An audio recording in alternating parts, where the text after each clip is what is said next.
Typically, this time of year, the Clark County Fairgrounds are busy as we celebrate this 152-year-old tradition. From amusement park rides, food, cute animals, and entertainment in the grandstands, this is summer's best party. But this year, it's just not fair! This year, the Clark County Fair is going to be a virtual experience due to the COVID-19 pandemic, but you're in luck. We're creating a best of weekend this weekend filled with videos, activities, and this TV special. All right, let's check in with the Fair Court now to see what's going on. Hey, girls. Hi, Nicole. Thanks for having us on. Yes, hello, Nicole, and hello, Rachel. Oh, you guys look great. Let's make this a fun and memorable weekend, even if we can't all be together. Okay, so what can we do this weekend? And you can go to our Facebook and YouTube channel to check out video premieres, Facebook Live entertainment, and so much more. Plus, we have a special insert from the Columbian, as well as some things you can do from home for fair. We also have some fun Zoom videos that have our entertainers, as well as our past royalty. Sounds great. It's good that we're all keeping safe, but I'm ready to get this celebration started. That's where you come in. Sit back and relax, grab a snack, and pretend like you're here at the Clark County Fair. All right, Fair Court, we're going to check in with you girls in a little bit. Cue the best of special. Let's look back at what makes this summertime celebration so special. Fair Manager John Morrison is here to kick off summer's best party. Summer's best digital party. Hi, I'm John Morrison. I'm the manager and the CEO of the Clark County Fair, and I'd like to tell you a little bit about the history of the best fair in the state of Washington. A couple of years ago, we celebrated the 150th anniversary of the Clark County Fair. Very significant number. The history goes back to 1868, obviously. We're one of the oldest fairs in the state of Washington, and we have had probably one of the more varied histories. Over those many years, the fair has had a number of different names, been to a few different locations. Most often in the early years, we were in Vancouver, either at McLaughlin Heights,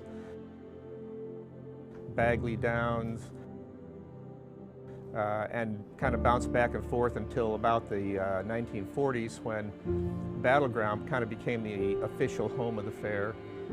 And the fair was there until 1955.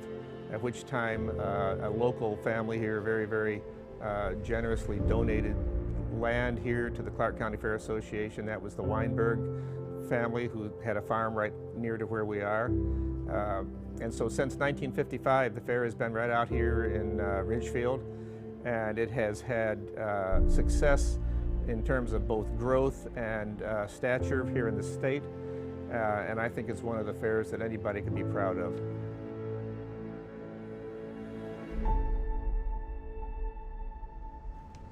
You know, it's hard to pick another thing other than a fair that you can take a 150-year history and say they have got a consistency that tells you that there's either something that they're doing right or there's something important in there.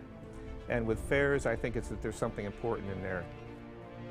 As far as what's important to me, I think one of the things that I am just amazed every year about is that we can put this fair on with a relatively small staff, but almost 2,000 volunteers. What's heartening about that is people don't volunteer for things unless they either think it's important or they like it. And so you can't draw 2,000 volunteers year after year after year unless you're doing something right. It's something that they believe in, it's something that they want to be involved in, and that's important to me. Look at the fair as a window that people are passing by.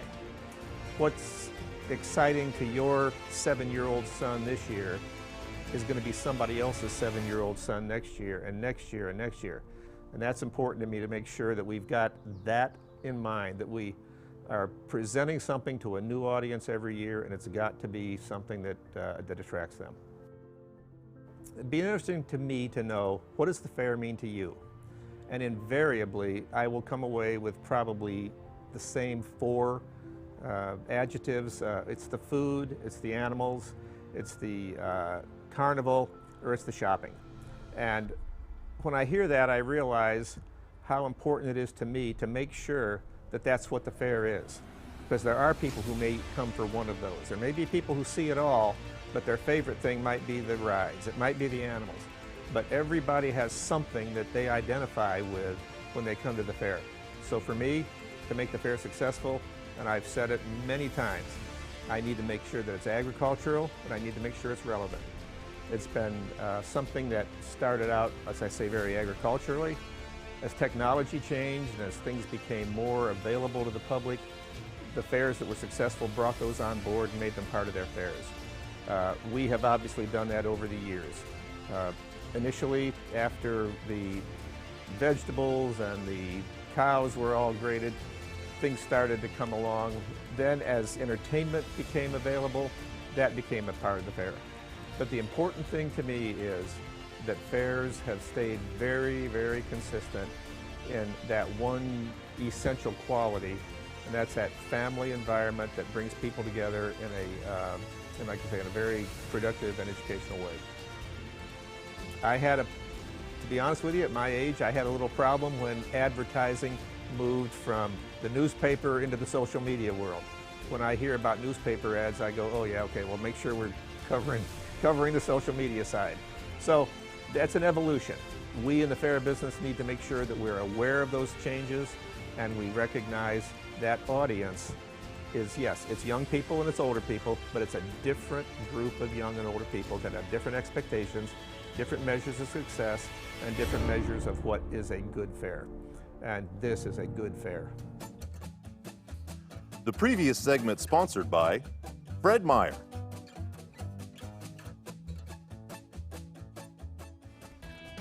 Well said, John. This is a good fair, and I have so many memories from the Clark County Fair. I'll never forget when a sea lion kissed me on the face and trying to eat that corn dog with mustard on the drive home. Not a good idea. Or that time I held an alligator and dressed up like a superhero for the crowd. But what would a fair be without the Fair Court? Let's check in with former Fair Court Princess Larissa Marini to find out about the Fair Court's legacy and her current duties. Thanks, Nicole. As a previous Clark County Fair Court member, I know that it's really important to give back to the girls, and that is the main reason that I've always stayed involved with the Fair Court since my year. So I came back a couple times just as a helper, and then most recently I've come back as an advisor role. And you know, it's just really great, and the opportunities that these girls are given on court and the chance to have such an amazing year, that's the main reason I came back to help them, because I had such a wonderful time that I want to be able to perpetuate this legacy for future courts. The Clark County Fair Court really has this unique position where they get to be the face of the fair and they get to promote the fair and meet all of these amazing people, but they also have these extraordinary behind the scenes opportunities where they get to go out to parades and community events and civic functions and really get to gather their community together to promote an event that they love. So this year has been a little different with this whole COVID crisis, and we've had to kind of change gears, but we've managed to make it where the girls are really a pillar of society that bring hope and inspiration, and they're able to have neighborhood parades that really kind of rally everybody and get their spirits up, and they've even had opportunities to go to senior centers to just kind of bring cheer and break up all of this COVID quarantine. So one of the really spectacular things about the Clark County Fair is that we still have live animal barns that showcase a wide variety of livestock animals, from your generic cattle and horses all the way down to sheep, pigs, goats. We got bunnies and chickens. We even have a dress-up contest for the poultry. So it's really unique to get to be able to go through the barns and see the wonder on all the kids' faces. The really brave ones get a chance to pet animals at the animal exhibits, and that's something that is really looked forward to. We have a milking parlor, and do brown cows produce chocolate milk? I mean, you're gonna have to go to the milking parlor to find out. Fun fact, they don't, but this is something that, adults have just as much fun as the kids, because they get to connect with what their parents grew up with and what their grandparents grew up with. And they might walk through the Holstein cattle and say, hey, I think my grandparents raised these, many moons ago. So it's nice for them to be able to connect back to our agricultural heritage when they walk through all these barns. So I'm a horse lover at heart, so I definitely love visiting the horse barns and the horse arena. However, I grew up on a farm, so I love the mechanical portions of fair. And we have several exhibits scattered throughout the grounds, and you have to know where to find them sometimes. If you wander from one end to the other, there's the antique equipment exhibit where you get to see old farm tractors and engines. I personally am a member and I love going and visiting with everyone. And then if you meander down the midway, there's the FFA barns, and the exhibit changes every year because you never know what the members are going to submit. But of course, there is always the stomping and cheering in the grandstands, and I love going in to watch the rowdiest tough trucks try to make their way through our amazing courses designed every year. 2020 may not have wound up exactly how we planned, and our fair might have been canceled, but one thing we have learned through all our fair exhibitors is that we're tough and we know how to persevere. So we plan to come back in 2021 even better and stronger than ever, and I am so excited to see everybody there. The previous segment sponsored by Riverview Community Bank. And we're excited for next summer too. Wish we could just snap our fingers and it would be summer 2021. But we'll leave the magic to Adam the Great. My love of magic is mostly because of my love of people. I've always been an endearing people person, all the way back to elementary school, which is, if there's any of my elementary school teachers out there seeing this, to be like, yeah, he was a little wound up, you know, but it was like, I was just, you know, I just had a lot of energy, and there was a lot of creative energy. And magic helped me hone all that into something that was really positive. So I wasn't, you know, acting out or getting in trouble in class. It just really gave me something to focus on. Before my tenure here started at Clark County Fair, which I think my first year was 2013, I was performing in the Vancouver metropolitan area for about 20 years. And in that 20 years, I probably did about, I'd say about 10,000 shows or more.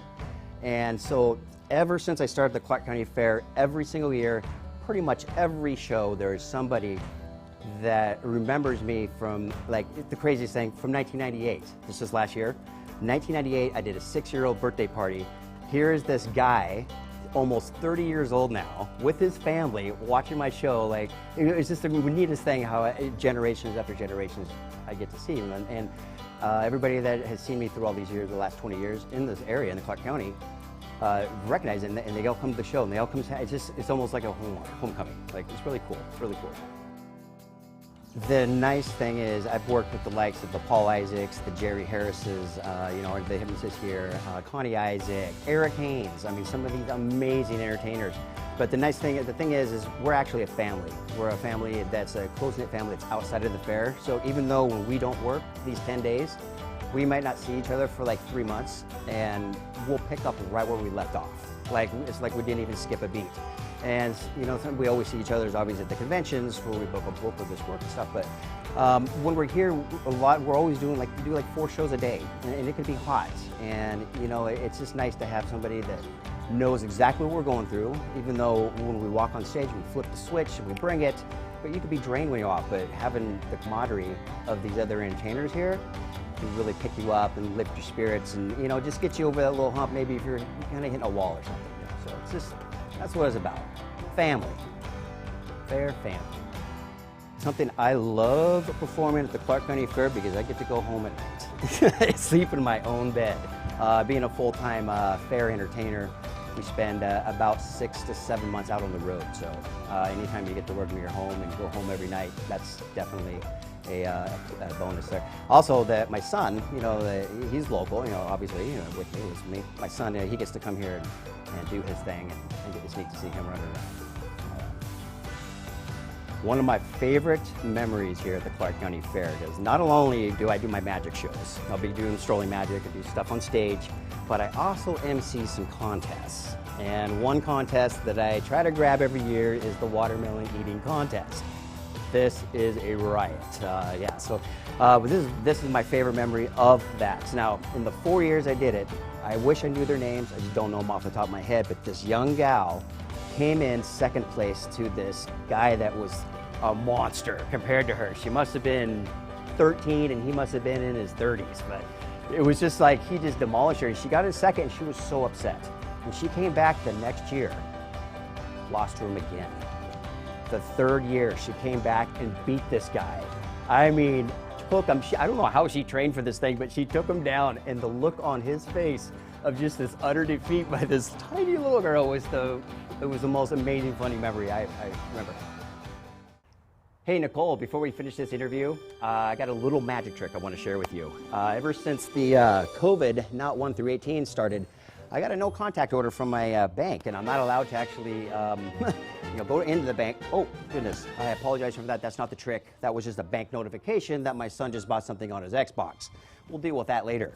But what I wanted to share with you is what I developed as a contactless ATM. And I do this with a little bit of magic, but it seems to work pretty well at the store. So here's some ones, and a contactless ATM is just done like this. You put the ones into the machine, and then it comes back out to more of a substantial amount of money that you can spend at the store. So that is a contactless ATM, Nicole. And you can come back and see that at the Clark County Fair in 2021, and we'll see you soon, Nicole. The previous segment sponsored by Southwest Washington Learning Center.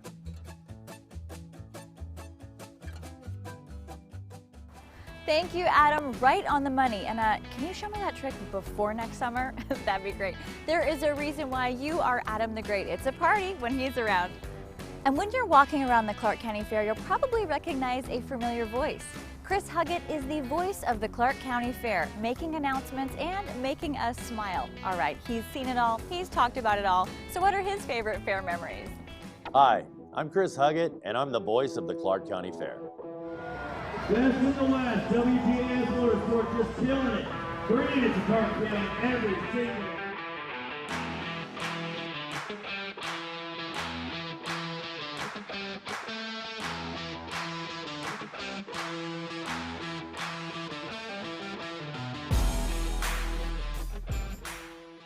Boy, right up top was our 150th anniversary, and being able to MC the first parade that we did to celebrate 150 years of the Clark County Fair. And that was such a super fun little 15-minute event to be a part of. And it was great. All the way back to playing golf with Phil Vassar when he rolled through. He wanted to play 18 holes, so we went to Tri-Mountain and I got to play golf with him. Slinging t-shirts for Alice Cooper one year. Just a ton of great memories and great pieces of the Clark County Fair. Probably the highlight was introducing the Nitty Gritty Dirt Band last year, and just the excitement from the crowd and the screams as I ran off the stage. They were happy to see me go and happy to see Nitty Gritty come back onto the stage.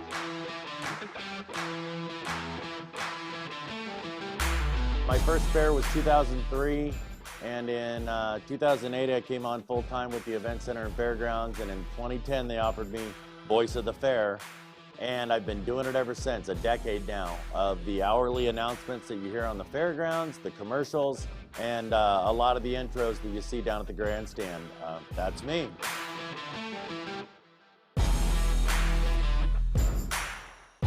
Boy, I can't answer that question without going back to my own memory of the one year they let me compete in the Demolition Derby, and my buckle on my helmet was not on as tight as it should be, and I got T-boned from the side by this big old Lincoln doing like 40 miles an hour, and I baby dolled across the cab of this dang car, and my helmet flew off, and they called it, and shortly thereafter, John Morrison and the Fair Board made a rule that staff members are no longer able to participate in motorsports events.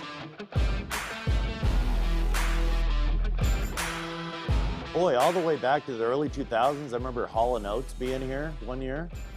We've had Joe Nichols a number of times. We've had Sarah Evans a number of times. She even jokingly said, "Hey, come on, Chris, hop on my bus and go to the next stop with me." Playing, of course.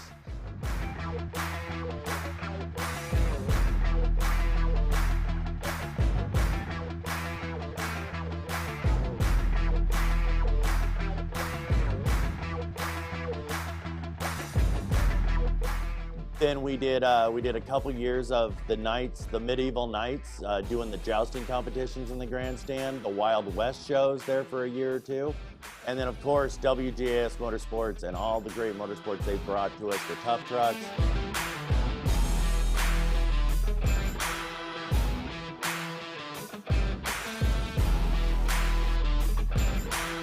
The monster trucks.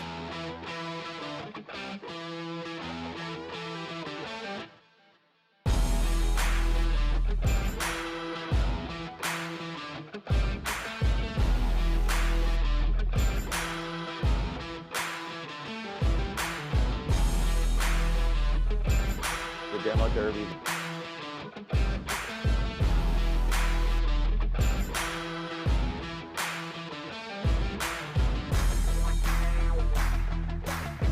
The motocross.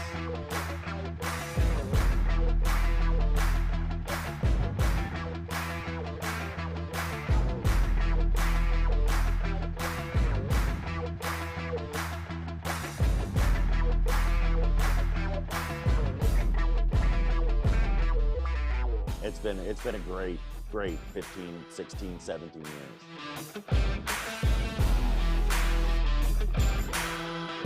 It was 2003, and we were the stage crew that year.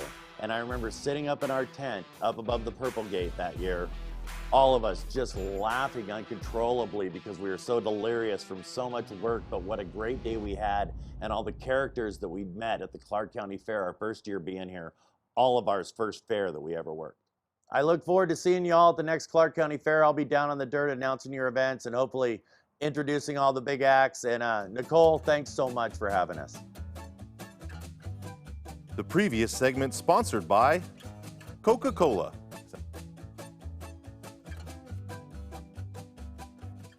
Oh, Chris, I wish we could hear your voice this summer at the Clark County Fair, but next year, summer 2021, is going to be something to sing about. Start practicing. Okay, let's see. We know the fair history. We learned about the fair court. We believed in magic.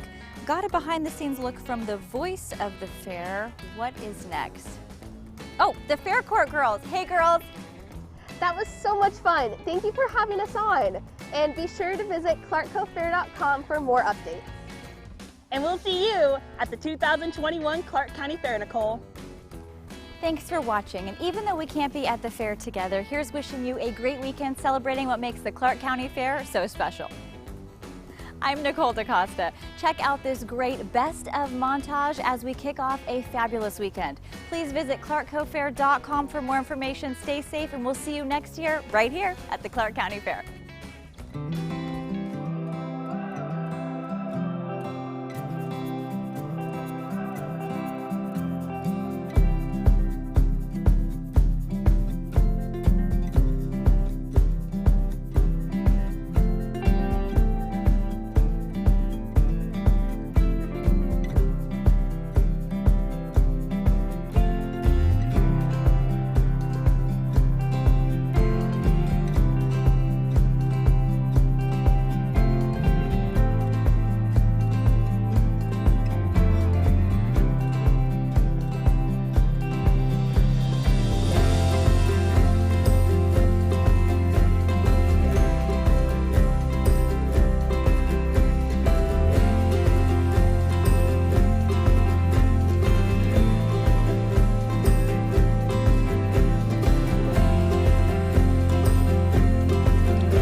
cases in the history of this fair where something very significant caused it to cancel.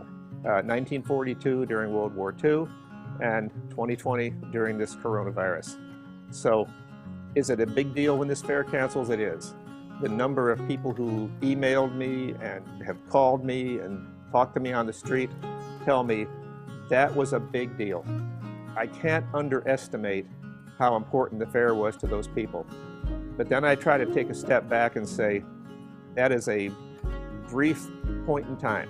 And so I have told my staff, and I've told everybody I talk to, look at this 2021 fair as a fair that's got twice the amount of time to make it a better experience for everybody. I can't make it bigger. We're pretty well limited by the size of our parking lots, our buildings, etc. I can't make it longer. Everybody who comes to this fair came from someplace else and is moving on, but I can make it better. And that's what we've pledged to do, is to work this thing hard. This film that's being filmed right now is part of trying to make it better. So yes, that cancellation was nothing to take lightly. Heaven knows the coronavirus itself was a significant thing, but it affected everybody and affected this fair, which then in turn had a double effect on an awful lot of people. So we're gonna make it better, and we're gonna be back in 2021. And I hope at the end of that fair, people said, didn't see anything different at all. I'll see you at the 2021 Clark County Fair.